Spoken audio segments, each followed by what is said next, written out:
My bride didn't have time to make her braided Christmas bread before Christmas, and today she's doing it because I love it more than any bread she makes.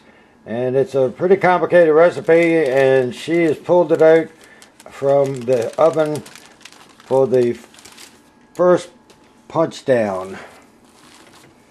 You have to punch this down twice. Well, this time let it rise again,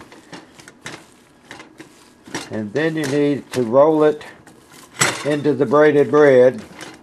And after you roll it into the braided bread, you let it rise again, and then you cook it. Well, the Christmas bread has risen the second time, and I'm filming this while my wife does it. She's going to knead this down again, or push it down, not knead it. Then she's going to put it on this board.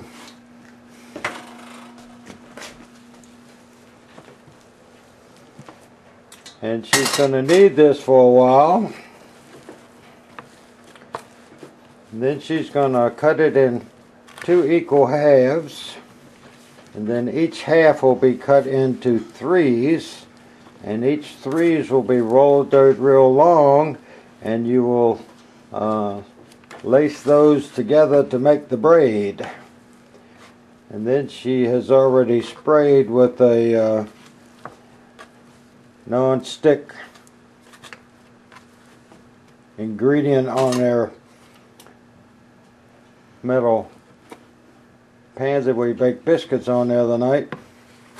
And then it has to rise again, and after it rises again you bake it. I'll put the ingredients and instructions with the video when we put this online. It's fairly complicated. It uses like the fruit cake mixed fruit as part of the ingredients.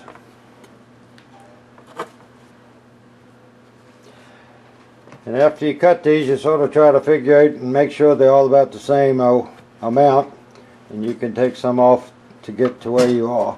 We'll be back when it's rolled out. As my bride's rolling these into 3 equal sections, this is a fruitcake mix you use, and then I believe you sprinkle pecans all over the top of it. And then you let it rise and let it bake. It makes great toast. You have to keep the board floured real well, because as you roll this up, it'll pick up all the flour and it'll start to stick to the board. And she's finishing the last one up,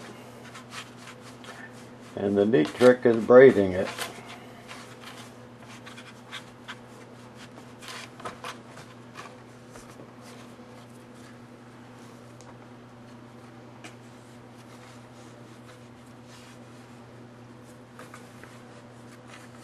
We had to reposition this so we could get the light formed.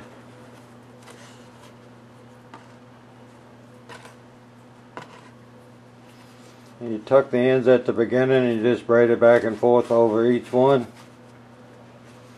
to make a braided bread. And then you put it on your baking tray.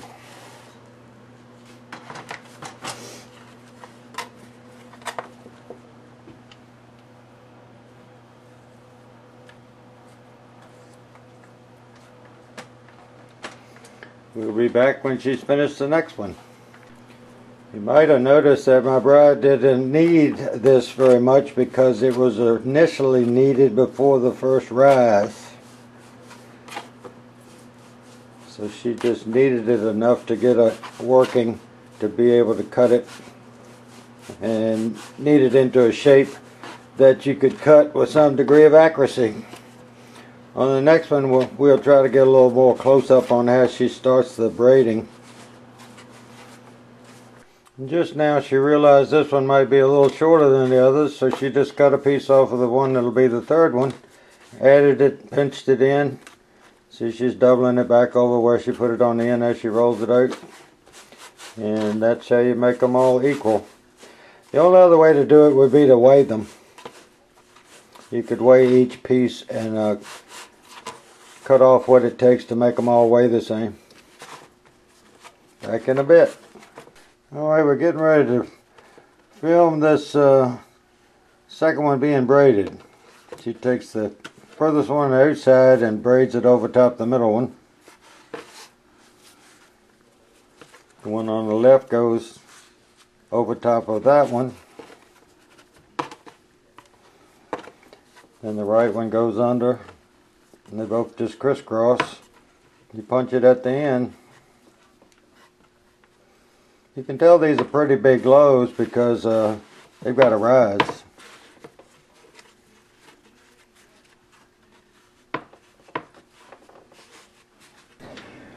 Well, they've risen. It's 2 tablespoons of egg and a tablespoon of water wash. You cover it all real good, and then you'll put the pecans on. Keep this video short. We'll be back after we do that. Well, my bride's finished putting the wash on it, and now she's going to sprinkle pecans, chopped pecans all over it. The oven's set on 325, and you cook it for about 30 minutes. You have to really watch this because it does have a tendency to burn. At least the nuts will on the top, and sometimes you may have to put tinfoil over it. Seems like everybody's oven is different. You notice one's bigger than the other because the braids were bigger. Unless you weigh the cut pieces, you won't get perfect loaves the same size. But they both rose up pretty good. And to be honest with you, this really freezes really well. But the way I love it, it won't be here long, folks. And I don't care if one's bigger than the other one or not. So anyway, the next time you see it, it'll be baked and ready to cool down so we could slice it and have some. We had a little better light here, so I thought I would give you a little close-up of what it looks like.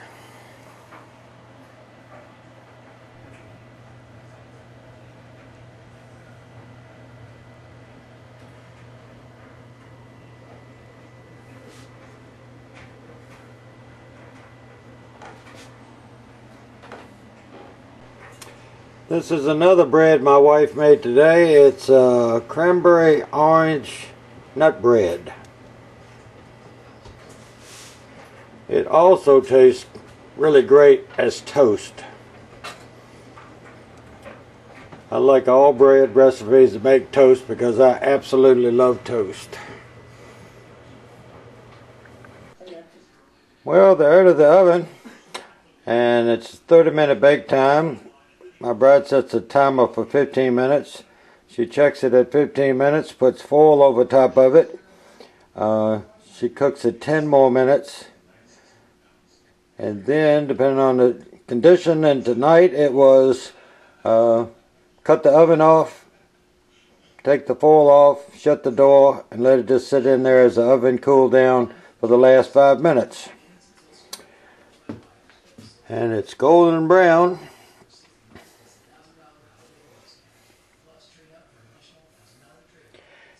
We got it on these racks and we're going to let it set a little bit. And you can take an old iron skillet and cut a slice of this, put a dab of butter in the skillet. You can toast it that way because this stuff would get sort of messy in your toaster. But you can put a little butter on it and put some honey on it, and it is definitely good to eat. And you can eat it plain. It's just a really great bread.